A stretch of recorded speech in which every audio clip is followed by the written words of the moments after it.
Assalamualaikum warahmatullahi wabarakatuh, Ustaz. Waalaikumsalam warahmatullahi wabarakatuh. Ahlan, ahlan. Ahlan wa sahlan, Ustaz. Masya Allah. Alhamdulillah. Hai, Pak Ustaz. Alhamdulillah bekhair. Masya Allah, Gimana Ustaz. kabarnya Bang? Alhamdulillah, khair, Ustaz. Anak takut nih ketemu Bang Dedat. Takut kenapa, Ustaz? Punya utang belum selesai kan Bang? Masya Allah. Kita serahkan sama Allah. Mudah-mudahan pandemi ini segera berakhir. Ustadz dan para guru kami selalu diberi Allah kesehatan. Dan wabah ini segera Allah angkat dari negeri ini, Ustadz. Allahumma amin.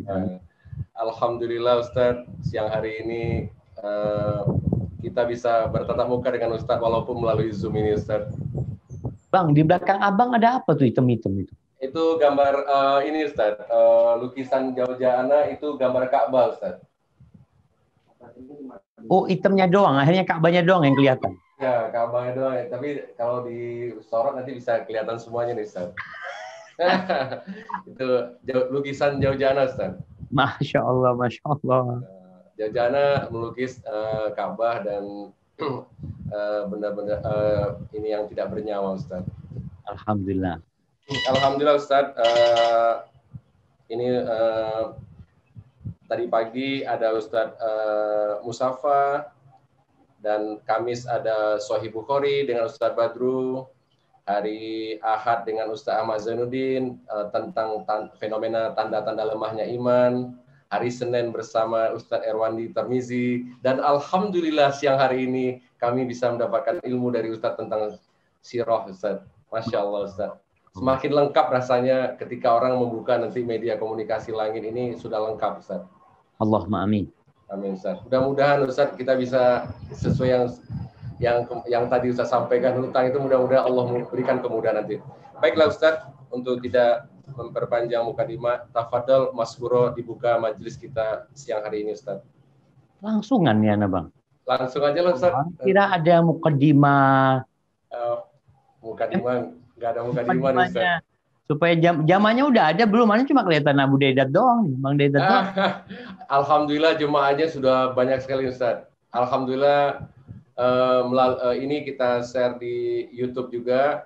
Di Zoom ini kita buka untuk Zoom ini bisa menampung 3.000 jemaah, Ustaz.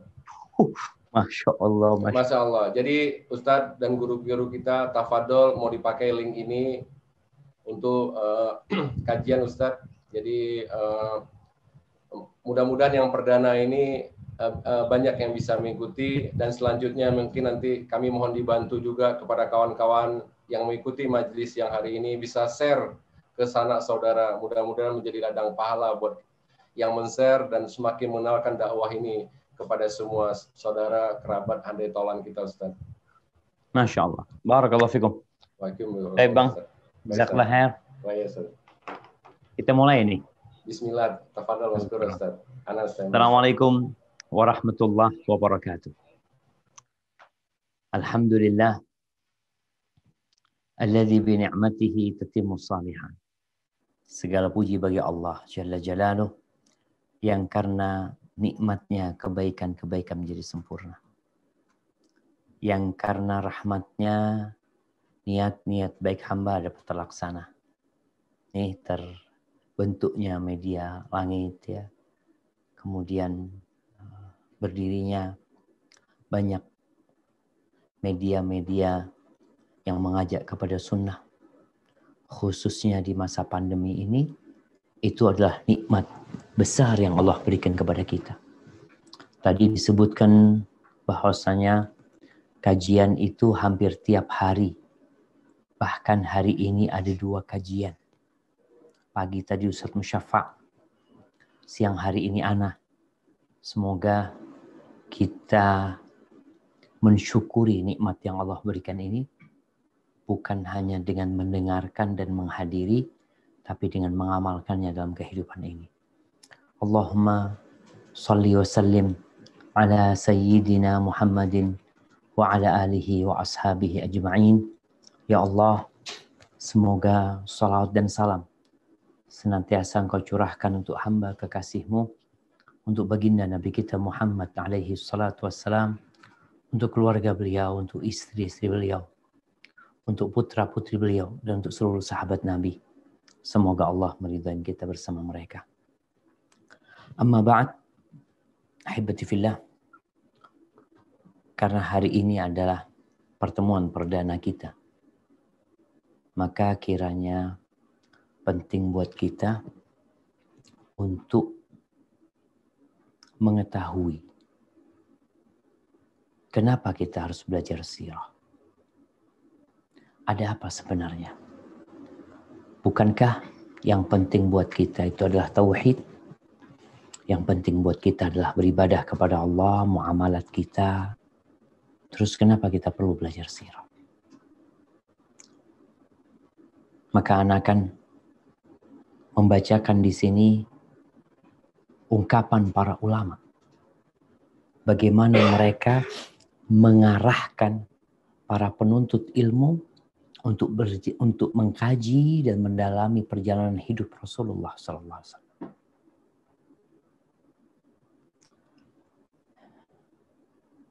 Cicitnya Rasul SAW,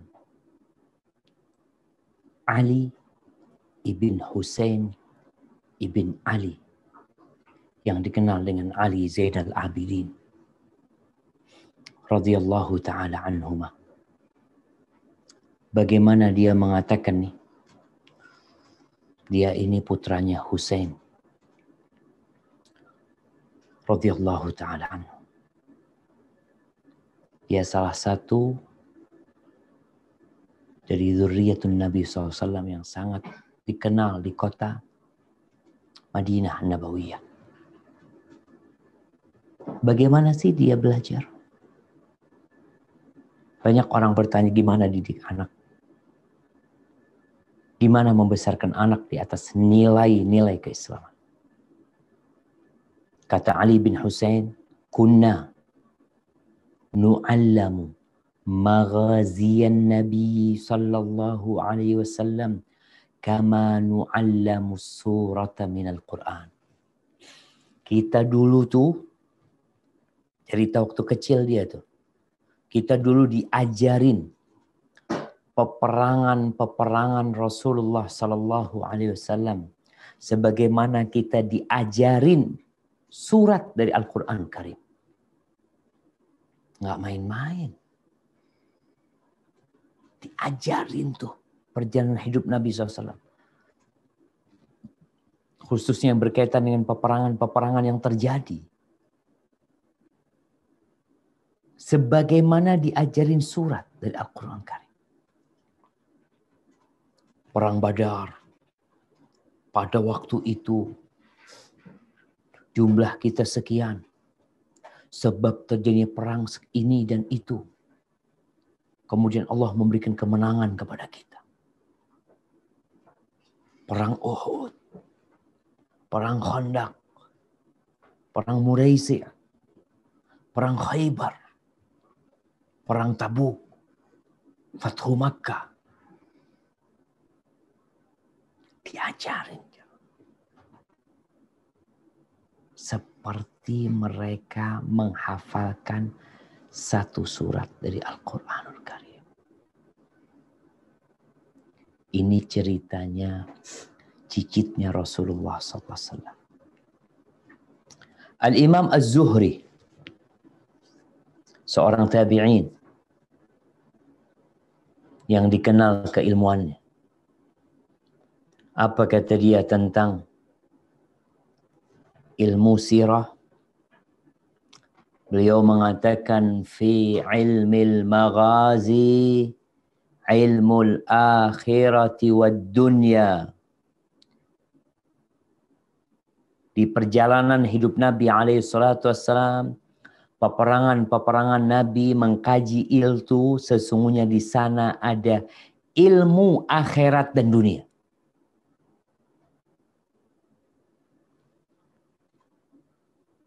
Kalau kita melihat turunnya Al-Quranul Karim,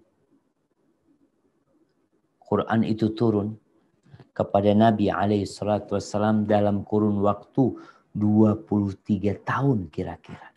Itulah perjalanan hidup Nabi SAW. membincangkan tentang bagaimana Nabi SAW lahir. Bagaimana tatkala beliau muda. Bagaimana tatkala beliau menikah. Bagaimana tatkala turun wahyu kepada beliau SAW. Apa yang beliau lakukan? Bagaimana dakwah Nabi SAW. Bagaimana beliau berangkat ke kabilah-kabilah dari kalangan bangsa Arab. Mengajak mereka untuk bertakwa kepada Allah Azza wa Jalla. Jadi sirah ini prakteknya Al-Quranul Karim. Bagaimana mengamalkan itu ayat-ayat yang turun. Bagaimana mempraktekkan sabda-sabda Nabi yang diucapkan. Di mana dapatnya itu? Di sirah. Di perjalanan hidup Nabi SAW. Yang kita terkadang meremehkan ilmu ini. Oh, anak belajar tafsir ya. Anak belajar tauhid, alhamdulillah. Belajar juga sirah. Di sirah pun ada tauhid. Benar Ustaz. Iya. Ketika kau berbincang, wahyu turun kepada Nabi SAW. Ketika beliau di dalam gua Hira, kemudian beliau turun. Kemudian setelah itu beliau mulai berdakwah kepada apa Rasulullah SAW menyeru. Bagaimana pertentangan beliau dengan orang-orang Quraisy. Apa sih sebenarnya yang diperselisihkan? Kenapa orang-orang Quraisy ingin Rasulullah SAW mati? Mereka ingin membunuh Nabi SAW. Kenapa Nabi hijrah? Kapan diturunkannya syariat sholat? Kapan diturunkannya puasa? Kapan diturunkannya haji? Di mana dapatnya? Di sirah Nabi SAW.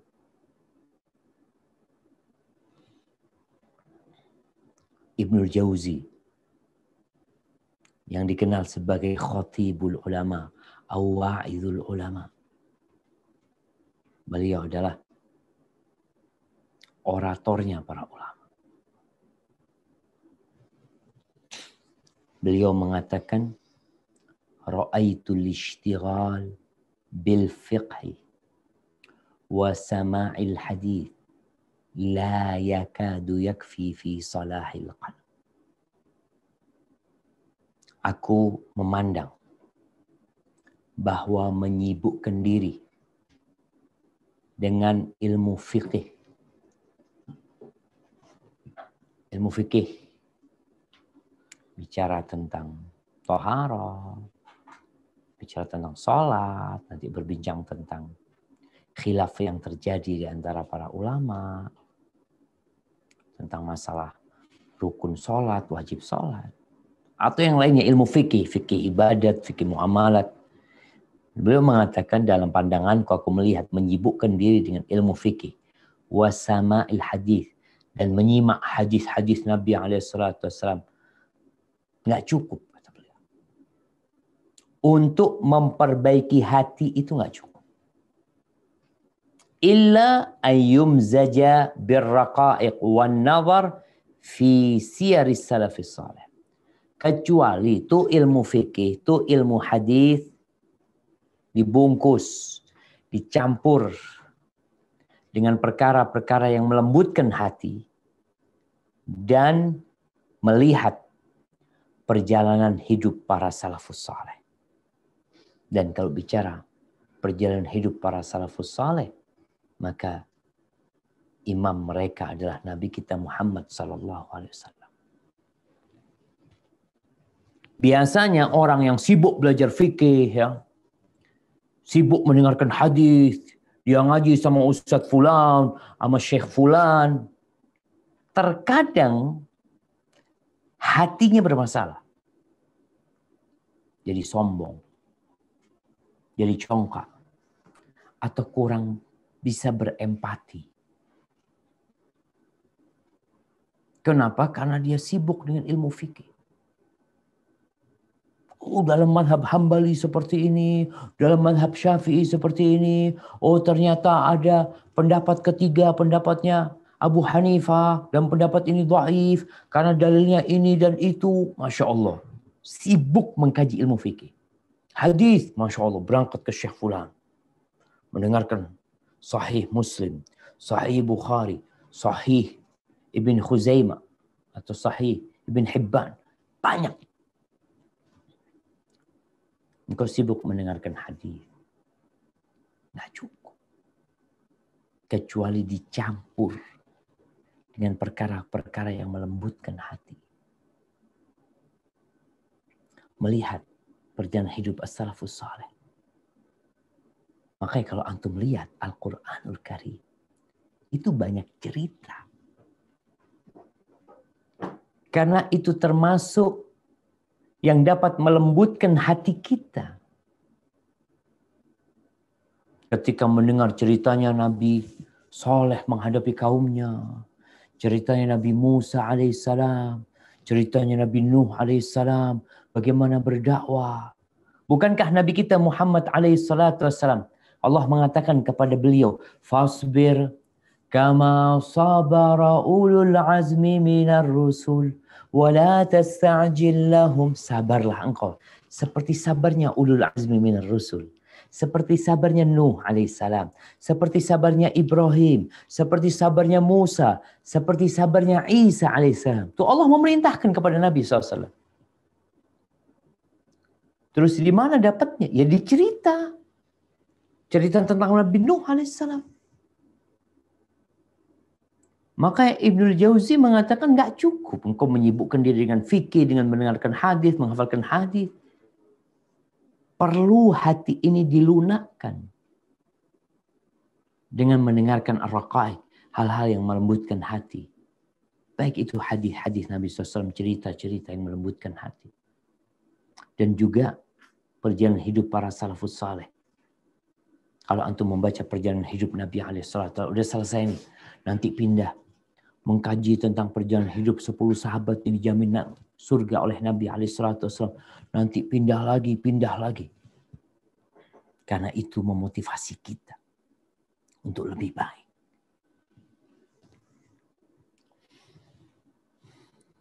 Ubaidullah bin Utbah. Bagaimana dia mensifati majlisnya sepupu Rasulullah SAW. Majlisnya Abdullah bin Abbas radhiyallahu anhuma. Dia mengatakan, walaqad kunna nahduru indahu fayuhaddithuna al-ashiyah kullaha fil maghazi. Ibnu Abbas punya majlis pagi, siang, sama petang. Di waktu petang, beliau mengkhususkan majlis itu untuk bercerita tentang perjalanan hidup Nabi alaihi salatu wassalam. Tentang peperangan-peperangan Rasulullah SAW. Ada pelajaran tentang fikih, ada pelajaran tentang tauhid, ada pelajaran tentang tafsir, ada pelajaran tentang bahasa Arab, dan ada waktu khusus untuk belajar sirah nabawiyah. Dan ini yang dilakukan oleh kawan-kawan ketika mereka mau ada satu majelis untuk mengkaji perjalanan hidup Nabi alaihi salatu wassalam. Kenapa? Karena itu menjadi bumbu penyedap. Makanya kalau ada yang mau menghapus sejarah. Kemarin sempat ribut di Indonesia tentang sejarah PKI. Kita perlu tahu. Bukankah itu hal yang memilukan? Ya. Tapi kau perlu tahu. Agar seorang mukmin tidak disengat dari satu lubang 2 kali. Pelajari sirah tuh. Di situ ada ilmu dunia dan akhirat. Bicara ilmu dunia, bagaimana mengatur negara. Di mana? Di sirah Nabi SAW. Bagaimana menjalin hubungan dengan negara lainnya. Di mana didapatkan? Di sirah Nabi SAW. Bagaimana Nabi menjalin hubungan sama penduduk Mekah. Bagaimana beliau menjalin hubungan dengan penduduk Mesir. Dari dulu jemaah. Di situ ada ilmu dunia dan akhirat. Ini Abdullah bin Abbas mengkhususkan waktu petang untuk ngaji sirah. Walhamdulillah, kalau Ibnu Abbas itu beliau sendiri, ada kajian tafsir, ada kajian fikih, ada kajian bahasa Arab, ada kajian tauhid, ada kajian sirah nabawiyah. Kalau di media langit ini udah dibagi-bagi. Ustadz Fulan khusus muamalat. Ustadz Fulan khusus hadis. Ustadz Fulan khusus qawaid fiqhiyah. Ustadz Fulan khusus sirah nabawiyah. Ibnu Hazm rahimahullahu ta'ala mengatakan, Inna sirata Muhammadin sallallahu alaihi wasallam liman tadabbaraha taqtadi tasdiqahu daruratan. Sesungguhnya kisah perjalanan hidup Nabi Muhammad sallallahu alaihi wasallam untuk orang yang mau mentadabburinya, untuk menghayatinya, hal itu akan mengantarkan dia mau tidak mau percaya kalau itu Nabi Muhammad SAW adalah utusan Allah. Wallahi sahih jemaah. Ibnu Hazm ini beliau hidup di Spanyol. Beliau berdampingan dengan orang-orang Katolik, orang-orang Nasara pada waktu itu yang ada di Spanyol. Dan beliau menyebutkan orang yang mau mentadabburi perjalanan hidup Nabi SAW, masuk Islam dia. Mau nggak mau, kalau dia benar-benar mentadabburi, dia akan masuk Islam. Dia akan tertarik sama Islam ini. Kenapa kok muncul orang-orang musyrikin yang berusaha untuk mematikan cahaya Allah Azza wa Jalla? Kenapa mereka mengatakan Nabi Muhammad SAW adalah dusta, penyihir, orang gila? Ada apa sama mereka? Biar engkau fair lah. Orang objektif. Biarkan orang melihat Nabi SAW. Karena orang-orang musyrikin melihat mereka yang mendengar ucapan Nabi SAW kebanyakan masuk Islam. Makanya kalau orang-orang musyrikin, orang-orang kafir di masa sekarang ini, mereka mengkaji tentang perjalanan hidup Nabi SAW, insya Allah mereka akan percaya kalau Nabi Muhammad SAW adalah utusan Allah. Tapi mereka nggak mau. Kenapa ada karikatur di Denmark waktu itu? Kenapa dibuat isu radikal, isu fundamentalisme, isu terorisme? Lalu mereka berpandangan bahwa Nabi SAW orangnya seperti ini, seperti itu. Kenapa? Yang mereka lakukan tak ubahnya seperti yang dilakukan orang-orang musyrikin. Jangan sampai ada orang non-muslim tertarik sama Islam. Maka caranya, ya bagaimana mereka memperburuk citra Islam ini. Nih, Ibnu Hazm mengatakan, yang mengkaji sirah Nabi SAW masuk Islam dia. Mau nggak mau dia akan lihat. Tapi kan yang ada celaan-celaan. Baca dulu lah engkau. Mencela itu alat orang yang lemah. Yang nggak mampu dia melawan, akhirnya dia memaki, mencela. Baca, engkau silahkan. Siapa yang nggak kenal dengan Nabi Muhammad SAW? Wa tashhad lahu bi annahu Rasulullah sallallahu alaihi wasallam haqqan, dan memberikan persaksian bahwa beliau adalah utusan Allah dari Allah dengan hak. Falau lam takun lahu mu'jizatun ghairu siratihi sallallahu alaihi wasallam lakafa. Andai kata Nabi Muhammad SAW enggak punya mukjizat, beliau tidak memiliki mukjizat kecuali ya perjalanan hidup Nabi sallallahu alaihi wasallam itu cukup. Jadi kalau enggak ada mukjizat Nabi SAW, maka perjalanan hidup beliau sudah cukup untuk menjadi bukti kalau beliau adalah utusan Allah Azza wa Jalla. Yang beliau sampaikan selalu benar. Yang beliau ancamkan benar. Peristiwa-peristiwa yang akan dihadapi dan Nabi SAW menyampaikannya benar.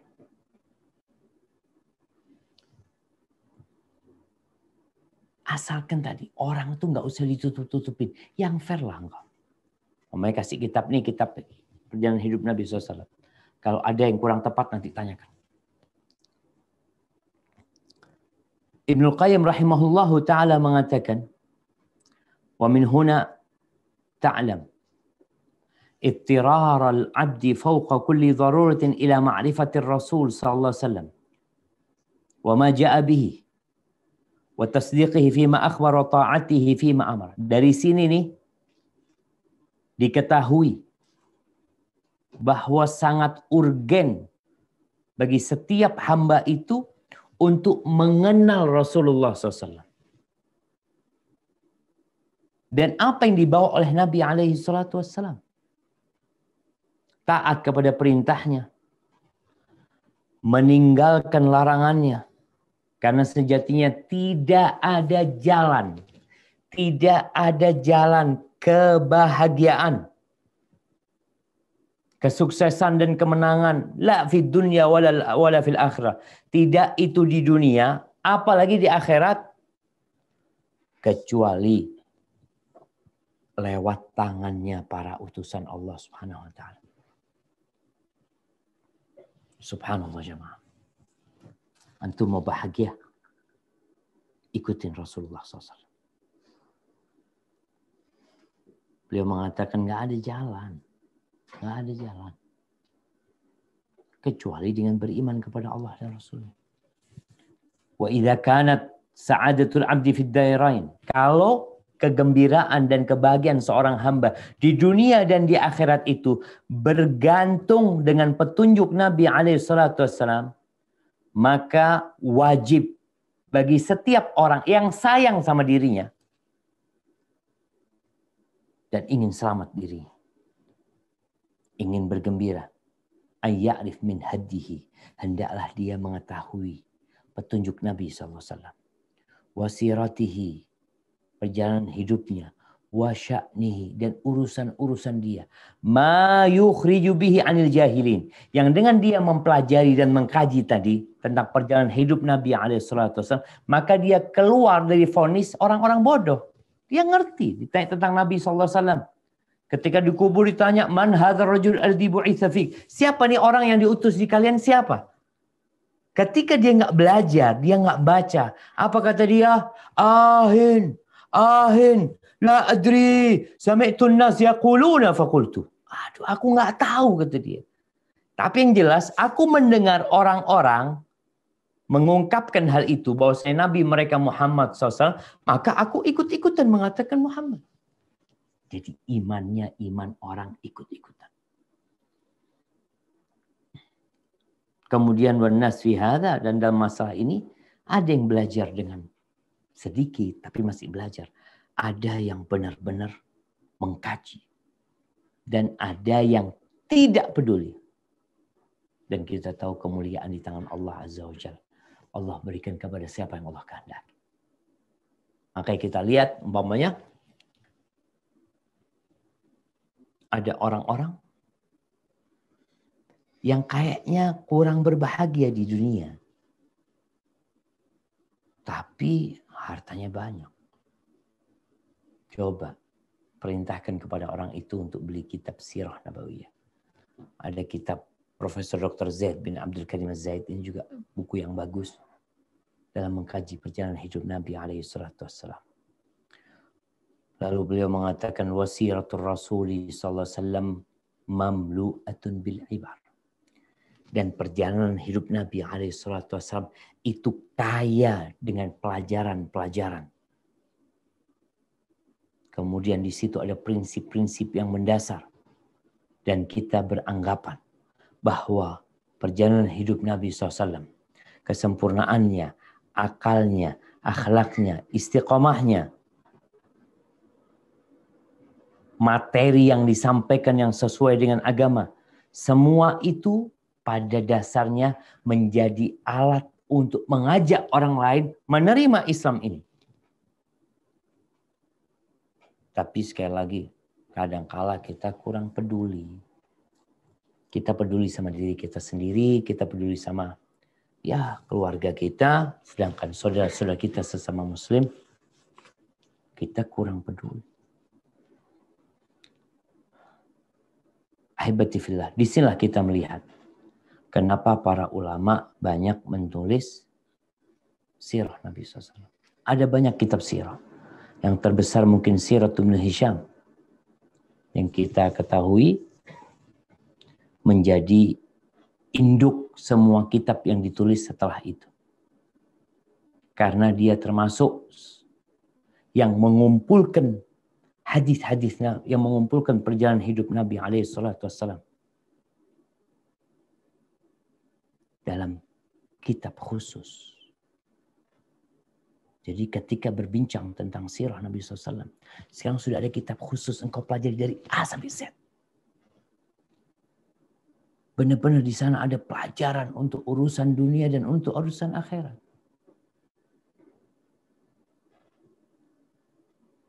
Ahibati fillah. Sejatinya sirah Nabi itu adalah praktek nyata untuk Al-Quran Karim.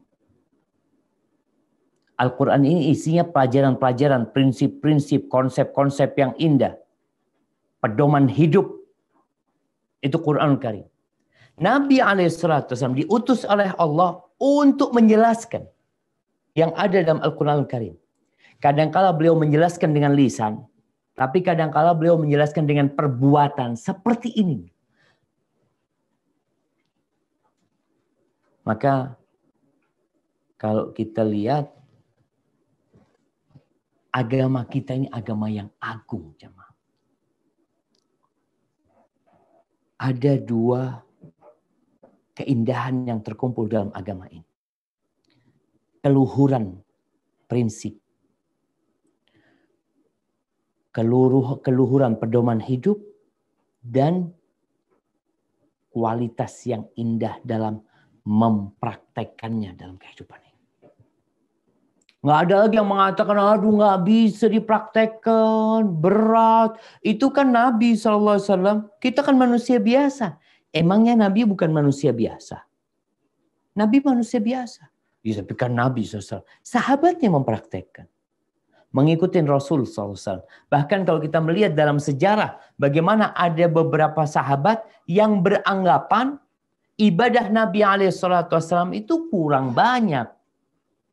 Sehingga satunya mengatakan, aku akan sholat malam dan tidak tidur. Yang satu mengatakan, aku akan puasa dan tidak berbuka. Yang satu berkata, aku tidak akan menikah dengan wanita. Lalu Nabi SAW ketika mendengar itu, ini nggak benar. Ini pemahaman dari mana? Maka perlu diperbaiki.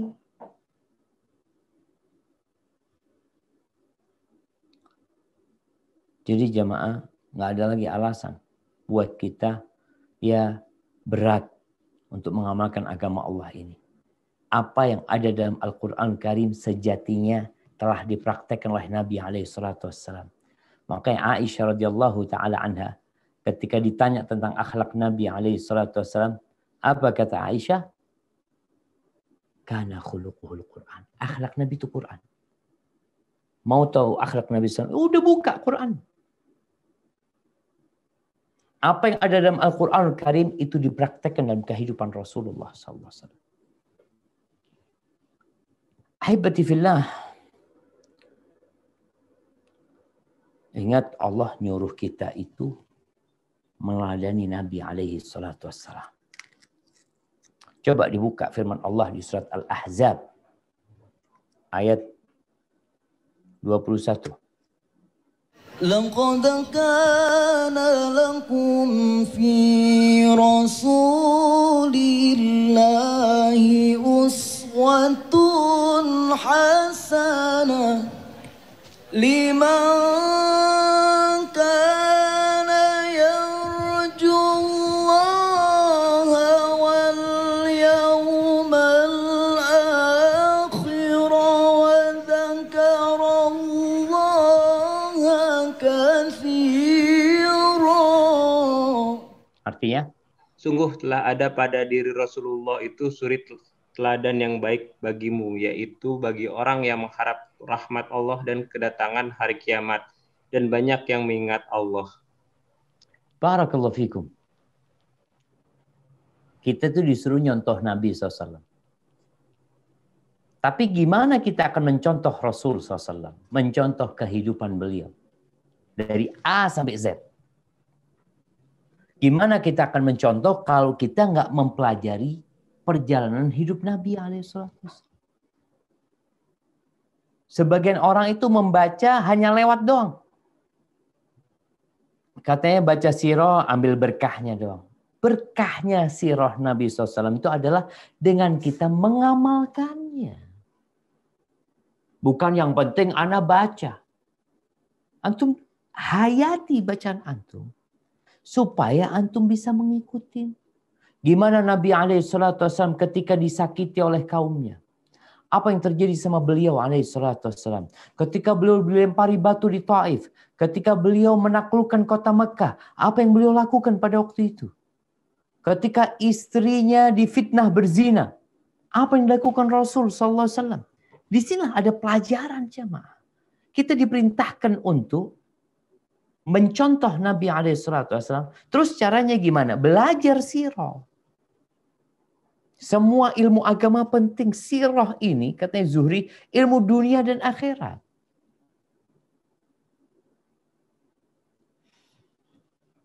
Kemudian kalau kita lihat di dunia ini, orang-orang sukses itu biasanya bikin buku biografi, autobiografi mereka. Atau nanti muridnya yang menulis tentang fulan, tentang presiden fulan, tentang profesor fulan, tentang pengusaha fulan. Ditulis perjalanan hidup dia. Min haula. Mereka tuh siapa? Apa perlunya antum tahu tentang perjalanan hidup dia? Oh, supaya antum bisa sukses seperti dia. Ketahuilah. Imamnya orang-orang yang sukses. Penghulunya orang-orang yang paling baik. Itulah Nabi kita Muhammad sallallahu alaihi wasallam. Kalau sekarang kita melihat orang-orang yang terkenal itu, public figure itu, ya dia akan punya Instagram, dia punya Facebook, dia punya YouTube, ada followernya sudah banyak kali mereka. Biasanya mereka ingin tahu kehidupan artis ini gimana sih? Kondisinya kenapa ini, kenapa itu. Bagaimana dengan perjalanan hidup Nabi SAW?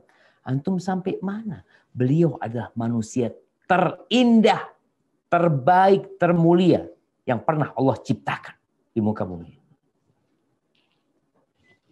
Lalu kita nggak mengkajinya.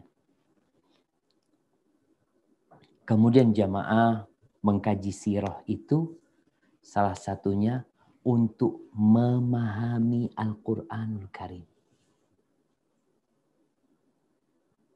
Kenapa? Karena banyak ayat-ayat yang turun itu disebabkan peristiwa-peristiwa yang terjadi di sirah Nabi SAW.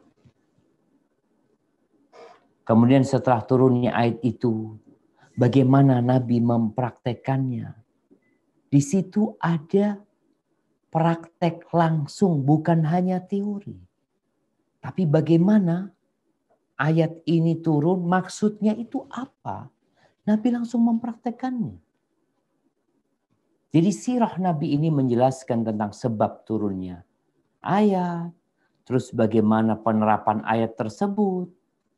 Abdul Hamid ibn Badis, dia mengatakan rahimahullahu ta'ala, wa fiqhul Qur'anul Karim yatawaqqaf ala fiqhi hayatin Nabi SAW wa sunnatihi.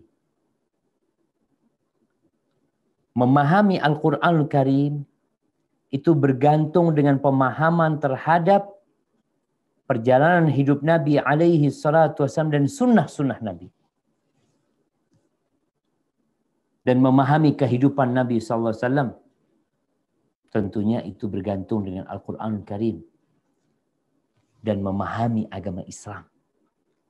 Itu bergantung dengan memahami keduanya. Al-Quran dan perjalanan hidup Nabi SAW. Haibati fillah.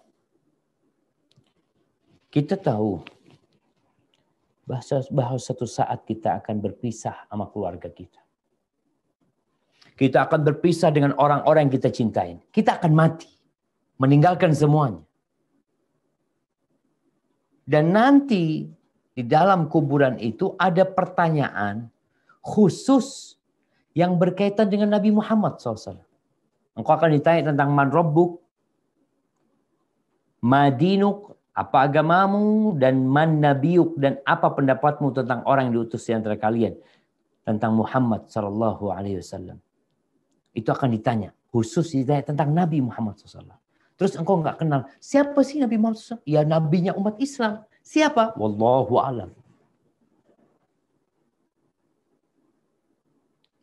Dan mengenal Nabi SAW itu mengandung 5 perkara. Yang pertama, mengenal nasab Nabi SAW. Nasab beliau adalah nasab yang paling mulia di antara umat manusia. Yang kedua, paling nggak antum tahu kapan dan di mana Nabi SAW dilahirkan dan kemana beliau hijrah kemudian. Yang ketiga, dia mengenal kehidupan Nabi SAW. Kehidupan beliau menjadi Nabi. Berapa tahun? Yaitu ketika beliau diutus dengan turunnya Iqra sampai beliau meninggal dunia sallallahu alaihi wasallam. Kemudian Nabi sama 23 tahun ya jadi Nabi. Lalu yang keempat, dengan apa beliau menjadi Nabi? Beliau menjadi utusan Allah. Bukankah semua orang bisa ngaku keluar rumahnya, datang dari kebun mengatakan, aku adalah Nabi. Nabi akhir zaman. Maka di sini kita mengetahui dengan apa beliau menjadi Nabi dan dengan apa beliau menjadi Rasul. Awalnya Nabi, kemudian jadi Rasul. Dengan turunnya Iqra beliau menjadi Nabi. Dengan turunnya Ayyul al-Muddathir, ya Ayyuhal Muddathir beliau menjadi Rasul sebagaimana disebutkan oleh para ulama. Kemudian yang kelima, ini berkenaan dengan mengenal Nabi SAW. Yang kelima, Nabi itu diutus dengan apa dan untuk apa? Kenapa ada Nabi? Apa sih? Urgensinya ada Nabi ini apa? Kenapa dia diutus dan untuk siapa? Nabi diutus dengan tauhidullah.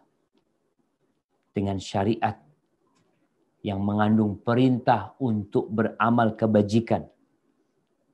Dan perintah untuk menghindari perbuatan-perbuatan dosa.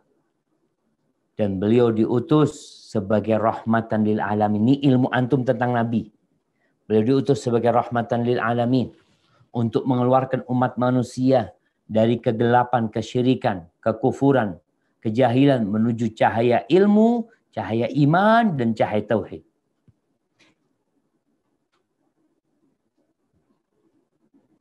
Dan orang yang mengenal Nabi SAW, engkau kalau kenal Nabi SAW, maka engkau akan mencintai Nabi SAW. Cintamu itu bukan karena ikut-ikutan. Oh, jangan cinta sama Nabi SAW. Cinta yang tidak berdasarkan keyakinan. Allah jemaah. Ana ini hari-hari ini benar-benar bingung. Hari ini Anda baca berita lagi ada fulana murtad lagi. Kemarin fulan murtad. Dan Anda rasa media ini sekarang mulai bermain. Permainan mereka itu ingin memblow up orang-orang yang pindah agama. Dipindahin. Oh fulan pindah agama, fulan pindah. Tujuannya apa? Supaya tidak lagi menjadi sesuatu yang tabu keluar dari agama. Na'udzubillah min dzalik. Maka di sini kita berbincang bahwasanya ketika seorang mengenal Rasul sallallahu alaihi wasallam, dia tahu untuk apa beliau diutus. Maka mau tidak mau dia akan mencintai Nabi sallallahu alaihi wasallam. Ilmunya bukan karena keturunan. Bukan karena ikut-ikutan. Orang yang Islamnya keturunan dan ikut-ikutan tanpa mau belajar dan mengkaji. Udah, itu aja Islam dia. Maka dia akan mudah goyah gara-gara nikah sama perempuan non-muslim, dia ikut jadi non-muslim. Ini ada. Karena memang keimanan dan cintanya kepada agama hanya ikut-ikutan. Maka antum kalau belajar sirah Nabi SAW, antum akan lebih cinta kepada Nabi SAW. Kemudian antum akan lebih dapat mencontoh Rasulullah SAW. Semuanya. Setelah cinta, antum mencontoh Nabi SAW. Dan mencontoh Nabi itu bukti cinta kepada Rasulullah SAW. Kemudian sirah ini ilmu yang sangat luas sekali. Sirah ini ilmu yang luas. Mengandung banyak ilmu. Semua ilmu agama itu ada di dalam sirah. Oh, Ustaz, benar. Apa karena Ustaz yang ngajar sirah jadi katakan, oh nih semua ilmu ada di sini. Betul. Yang pertama akidah. Kita akan tahu bagaimana pentingnya ilmu akidah ini tatkala kita membaca sirah nabawiyah. Bahwasanya itu menjadi topik utama dakwah Rasulullah sallallahu alaihi wasallam. Hidup beliau 13 tahun sebelum turunnya perintah sholat, sebelum turunnya perintah zakat, perintah puasa. Beliau fokus mendakwain orang kepada tauhid. Ini menandakan pentingnya ilmu akidah. Hukum. Kalau tadi akidah yang kedua, hukum-hukum. Kita tahu bangsa Arab itu agamanya banyak. Kemudian tata cara ibadah mereka beragam. Ada yang menyembah malaikat, ada yang menyembah bintang-bintang, ada yang menyembah patung, dan ini menjadi mayoritas di sana. Bahkan di setiap negeri itu mungkin ada patung khusus milik mereka. Akidah mereka menyimpang, akidah orang-orang musyrikin pada waktu itu.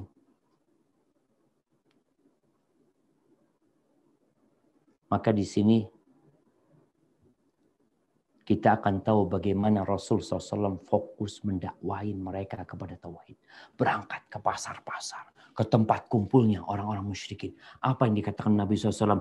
Qulu la ilaha illallah tuflihu. Terus 13 tahun di Mekah fokus kepada tauhid. Nanti di Madinah tetap berdakwah kepada tauhid. Di mana kita tahu itu? Baca perjalanan hidup Nabi SAW. Ketika mengutus para sahabatnya, wasiatnya kepada tauhid, kepada akidah. Kemudian kalau bicara hukum, hukum-hukum. Nah, kita akan melihat bahwasanya ucapan-ucapan Nabi SAW. Dari jawaban untuk pertanyaan-pertanyaan atau perbuatan-perbuatan Nabi yang merupakan pemberian contoh agar diikuti. Maka banyak sekali yang berkaitan dengan hukum-hukum fikih, hukum-hukum tayamum, gimana tuh tayamum. Kemudian kita juga tahu bahwasanya kalau ada dua hadis umpamanya, mana yang lebih dahulu? Mana yang lebih terakhir? Dengan apa? Dengan tarikh, dengan perjalanan hidup Nabi SAW. Ini kita jadi tahu, oh itu kejadiannya pada waktu perang ini. Kemudian pada perang ini, kemudian Nabi SAW melarangnya. Kemudian kalau bicara akhlak, nah kita juga belajar akhlak di sirah Nabi SAW. Perilaku Nabi SAW. Bagaimana beliau bergaul dengan para sahabatnya. Bergaul bersama istri-istrinya. Bergaul sama pembantunya. Bergaul sama anak kecil. Sama orang tua. Bagaimana beliau bergaul dengan orang-orang kafir. Baca sejarah. Makanya orang yang Islamophobia itu. Karena nggak baca sejarah. Mendengar satu informasi yang dipotong oleh orang-orang orientalis, digoreng sama mereka, dipublish sama mereka, akhirnya dia jadi goyah keimanannya. Kau kalau tahu bagaimana Nabi SAW bersikap, engkau akan cinta sama Nabi SAW. Dan semakin besar cintamu. Kemudian bicara dakwah. Ya, Nabi SAW dalam perjalanan hidupnya ini semuanya isinya dakwah. Praktek Nabi ketika mendakwain Abu Jahal gimana, ketika awal turun surat Iqra, ketika beliau mengumpulkan kaumnya di Bukit Sofa, ketika beliau berangkat ke Taif, ketika beliau berjumpa dengan penduduk Medina yang kemudian mereka mau masuk Islam. Bagaimana kesabaran dalam berdakwah. Maka kalau antum tidak membaca sirah Nabi SAW, antum akan merasa sebagai, waduh anak ini Ustaz, capek berdakwah, nggak seberapa. Dakwah antum dibanding dakwah Nabi SAW nggak ada apa-apanya. Barakallahu fikum. Terus jemaah, itu muqaddimah. Jadi pertanyaan kita ini mau ngaji kitab sirah ini lewat kitab ada. Kitab apa? Ada banyak kitab ya. Kitab sirah banyak. Tapi Ana punya 2 kajian mengkaji fikih sirah nabawiyah. Rasanya kita akan mengkaji lewat kitab yang lebih ringkas. Karena teman-teman baker sunnah Indonesia ini kan suka jalan-jalan. Kalau pelajarannya panjang-panjang nanti nggak didengerin. Masya Allah. Maka kita cari yang ringkas-ringkas. Anda lihat ada kitab judulnya Al-Mukhtasar fi Siratin Nabawiyah. Ringkasan sirah Nabi SAW. Ini ditulis oleh Syekh Musa bin Rashid Al-Azimi. Ana tadi mulai baca-baca. Ana lihat kok kayaknya ringkas ya. Cuma nggak tahu kayaknya belum diterjemahkan. Kalau teman-teman udah pada bisa bahasa Arab kan, Bang Dedat? Belum Ustaz, baru bahasa Indonesia yang benar masih belum juga Ustaz. Bahasa Indonesia sedang belajar Ustaz. Nanti kita share kitabnya Ustaz. Tapi yang sudah terjemahnya sudah ada belum Ustaz? Anak-anak belum ngeliat Bang. Nanti anak-anak share kitabnya yang bahasa Arab dulu. Oke, siap Ustaz. Setelah itu nanti kita cari terjemahannya. Kalau enggak ntar kita tugaskan teman-teman di baik Ustaz. Di media komunikasi langit. Ya, siap. Langit untuk terjemahan. Baik Ustaz. Hadza wallahu a'lam bishawab. Itu yang bisa Ana sampaikan pada kesempatan kali ini. Kurang lebihnya Ana mohon maaf Bang Dedat ya, karena waktu sholatnya beda kita ini antara Jakarta. Iya beda Ustaz. Nah, mana kepada Bang Dedat untuk menutup acara. Baiklah. Jazakumullah khair wa barakallahu fikum Ustaz. Alhamdulillah, semoga Allah jaga Ustaz dan para guru-guru kami yang lain dimanapun berada, para muhsinin. Semoga selalu dalam lindungan Allah. Semoga Allah pertemukan kembali kita pada majelis selanjutnya. Dan jangan lupa terus sebarkan setiap ada informasi dakwah ini.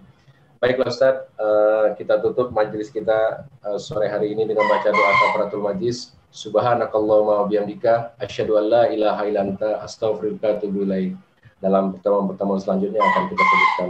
Syukran jazakumullah khair wa barakallahu fikum. Mohon maaf atas segala kurangan. Ustaz, assalamualaikum warahmatullahi wabarakatuh.